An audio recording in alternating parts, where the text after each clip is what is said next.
Bueno, estamos en diálogo con María Eugenia Talerico, que es abogada y exdirectora de la Unidad de Información Financiera, la UIF. ¿Cómo le va, doctora? Gracias por atender al programa Diálogo Político y dialogopolíticoargentina.com. ¿Cómo está? Un gusto saludarlos. ¿Cómo están ustedes? Bien, doctora, en principio queríamos consultarle en base a la experiencia que ha tenido en el cargo que ocupaba al frente de la UIF, si las medidas, las leyes como la de inocencia fiscal o el relajamiento de otras normas de orden fiscal perjudican el combate contra la corrupción y los delitos de enriquecimiento ilícito y otro tipo de delitos que investiga la UIF. Bueno, lo que sí se ha dado sistemáticamente en la Argentina son estas leyes de perdón fiscal, en alguna manera reconociendo que el argentino, por muchas razones históricas que tienen que ver con la confiscación de los fondos bancarios, con la pérdida de valor de nuestra moneda, con la cantidad de restricciones y cantidad de impuestos que tenemos también,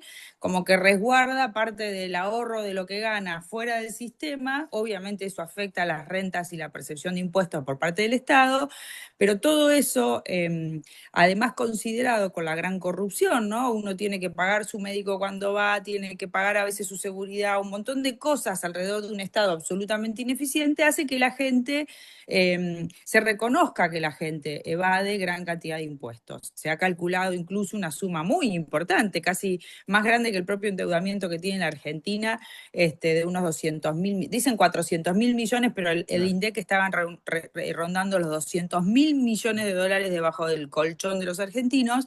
Entonces estas leyes, la verdad que son bastante injustas para los que cumplen y los que tratan de pagar todos sus impuestos y hacen un gran esfuerzo para eso, pero son bastante reiteradas en nuestro país. En general, cuando son blanqueos de dinero, el régimen de sinceramiento fiscal que se llamó en la última época del gobierno de Mauricio Macri, estaban excluidos los funcionarios públicos, estaban excluidos quienes tuvieran procesamientos firmes por delitos contra la administración pública u otro tipo de delitos, pero este último régimen, que es un régimen general simplificado de ganancias, es un régimen para todos, para simplificar la vida del contribuyente que quiere declarar, porque uno ingresa, se adhiere y es la propia arca, el propio sistema el que le dice, bueno, yo tengo esta facturación, tengo estos gastos, pagame el impuesto, y si uno paga ese impuesto y no se detectan grandes inconsistencias, el efecto es tapón fiscal, el beneficio de que nadie va a poder mirar o el fisco no va a poder mirar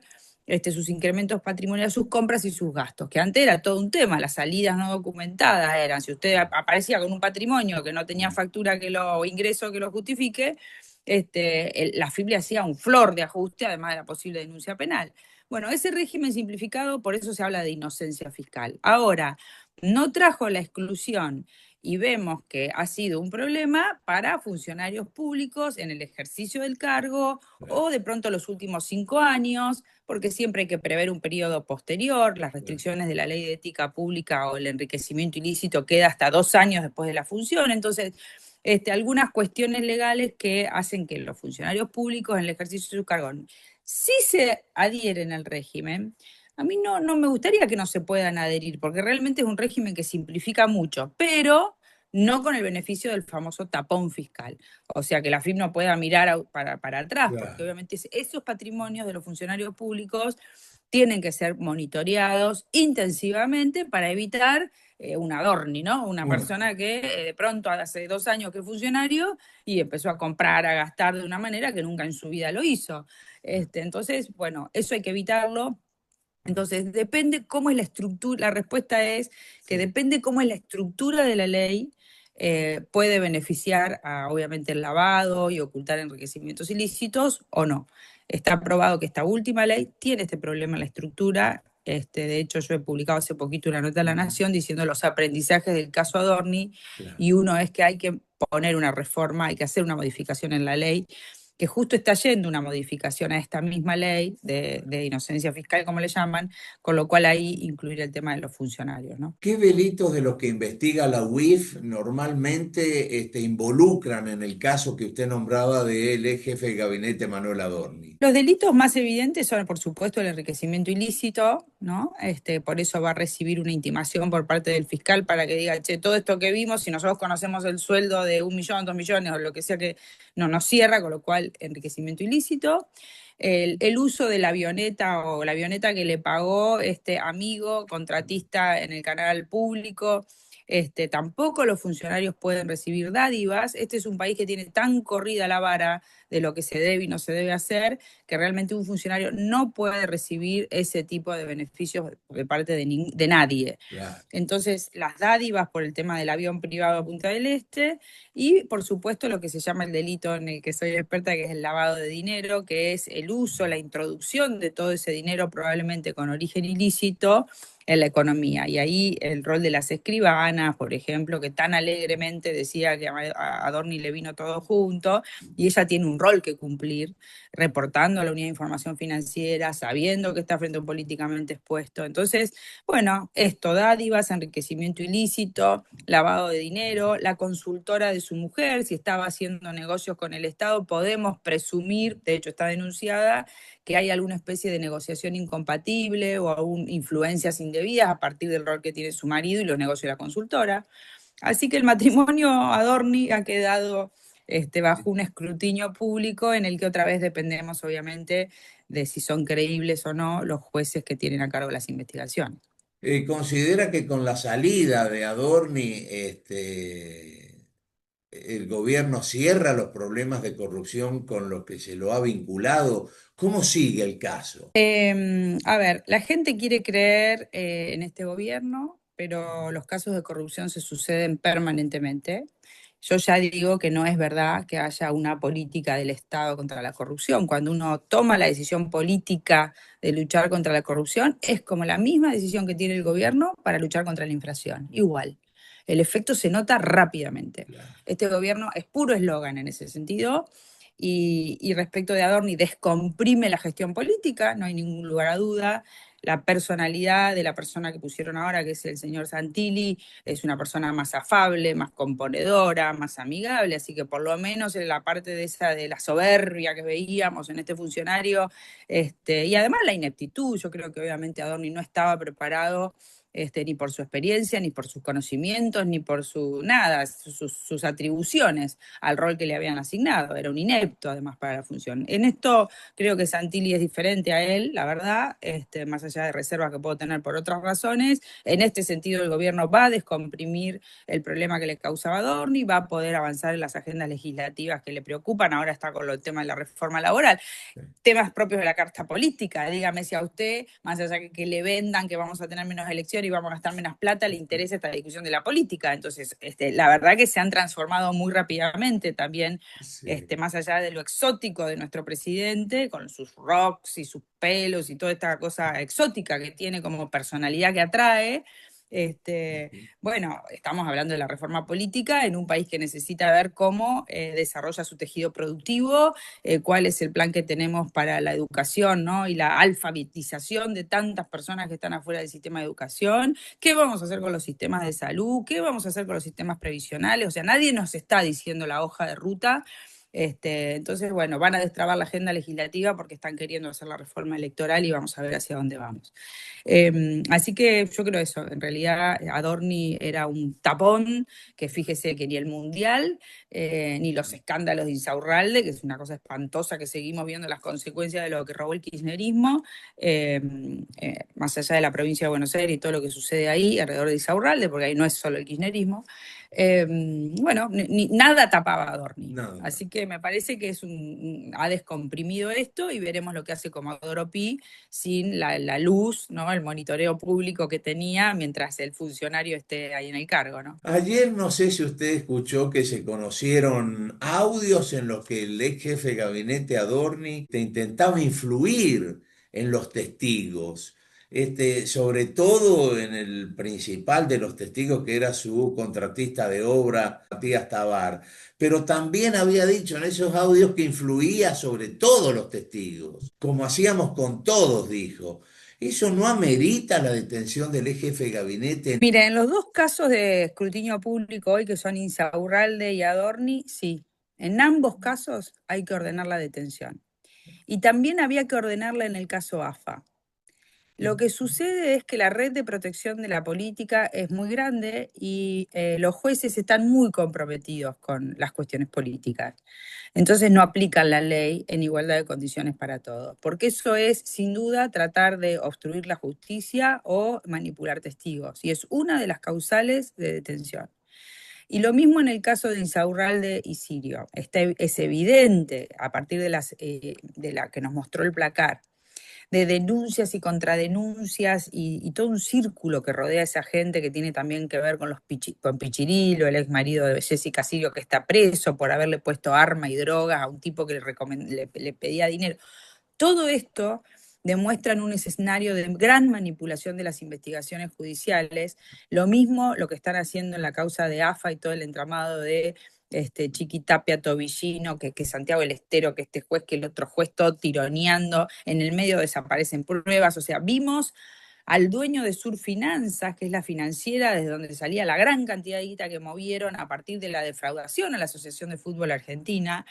Ese señor mandó a su secretaria a limpiar la oficina, le encontraron cosas en un galpón, nadie detuvo al señor Vallejos. Entonces, ¿por qué? Y en el mientras tanto ganan tiempo, coordinan, hacen desaparecer cosas. Señores están aliados a Massa, que armaron toda esa estructura en Miami para que todos los pagos a AFA queden afuera y demás. Ese señor tiró el teléfono cuando llegó del avión y sabía que lo estaban investigando. No pasó nada. Este es el Poder Judicial garante de la impunidad, que durante este gobierno, en este gobierno también, así como fueron los intentos durante el kirchnerismo, pero en este gobierno en particular, están teniendo logros de cooptación muy, muy preocupantes. Y esos son los jueces del poder y los jueces que garantizan la impunidad y que permiten que nos roben tanta plata a los argentinos. Porque créame que el placarcito de Insaurralde es una muestra, que es un botón de lo que se han robado. La valija que apareció en la casa del señor Leal, porque fíjense cómo se suceden Sí, los sí, sí. escándalos. Leal, el que estaba a cargo de ARSAT, una compañía que la Argentina, con el tema de telecomunicaciones, ciberespacio, debería ser una nave insignia de la Argentina. La arruinan con la corrupción y al tipo le aparece una valija de 2,5 millones de dólares, una valija de 2,5 millones de dólares, y las mujeres habían entrado antes a su casa para limpiar, porque se descoordinaron los allanamientos y Claro. entonces fueron a buscar.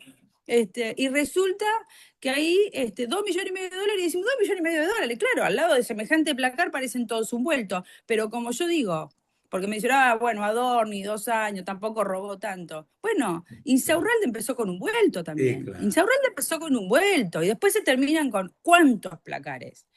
Entonces, ayer también escuchaba en un programa a alguien que decía que era la esposa de Burlando diciendo, no, yo no sabía que cómo iban a tener un placar así, esa plata. ¿Cómo que no sabía? Si era un habitué de la Quinta de San Vicente de Insaurralde, ¿cómo compró Insaurralde, un funcionario público, esa semejante mansión en San Vicente? Entonces, este es el país de los jueces que no investigan, del entorno que no ve, que le encanta estar cerca del poder, en lugar de sancionar socialmente y luego tomar una postura muy decidida cuando uno tiene que combatir la corrupción, que es el cáncer de la Argentina. Es el cáncer de la Argentina. Es la razón por la que se va diluyendo el verdadero dirigente político que necesita decirle a la gente, este es nuestro verdadero cáncer. Pero como todos están enredados en alguna cuestión, nadie puede salir a tirar la primera piedra. Pobre ciudadanía, digo yo, porque al final pagamos todo el Sí. pato de la boda. Sí, y Eh, después eh, creen que son todo lo mismo. Fíjense, este gobierno que nos prometía el combate a la casta, que es el combate a los privilegios, los contratos, la corrupción. Bueno, al ratito nomás ya empezábamos a tener escándalos. sí. Entonces la gente, en definitiva, lo que siente es una gran desilusión y ¿para qué vamos a pelear con esto si son todos iguales, no? Pero bueno, no somos todos iguales. Claro, pero veo que hace mucho hincapié en la justicia, es decir, que usted ve muy mal, por ejemplo, Por poner solo un caso, no es que lo identifiquemos solamente al juez Lijo, que fue con el ministro de Justicia en un viaje conjunto a Francia, a las entidades que intentan controlar la corrupción en el mundo, ¿no? Como es el Gafi, y está investigando justamente este caso de Adorno. No lo veo solamente mal. Soy vicepresidente de la ONG Será Justicia y pedimos el juicio político. Un juez tiene que ser y parecer independiente, imparcial, actuar con decoro, ¿no? Con cierto resguardo de su investidura. Son una vergüenza. Y hay reglas. El Consejo de la Magistratura hace 2 meses anda pavoneándose con que la Comisión de Reglas Legales, no sé cómo se llama la comisión, sancionó, le dio el dictamen favorable a un código de ética. ¿Para qué seguimos dictando códigos de ética? ¿Si quién los va a aplicar? Claro. Entonces, no quiero minimizar un viaje que no tenía ninguna razón de ser para el juez, más que probablemente lo que le dijo al ministro de Justicia. Adorni no tiene salvación. Entonces, Claro. llegaron acá, el Congreso el miércoles le dio tiempo, es más, hay mucho rumor de lo que pasó con el tiempo que ganaron de negociación y contratos y cosas de Sí. esas de la política. Entonces le dieron el tiempo a Adorni, pero el Congreso esta semana lo cocinaba.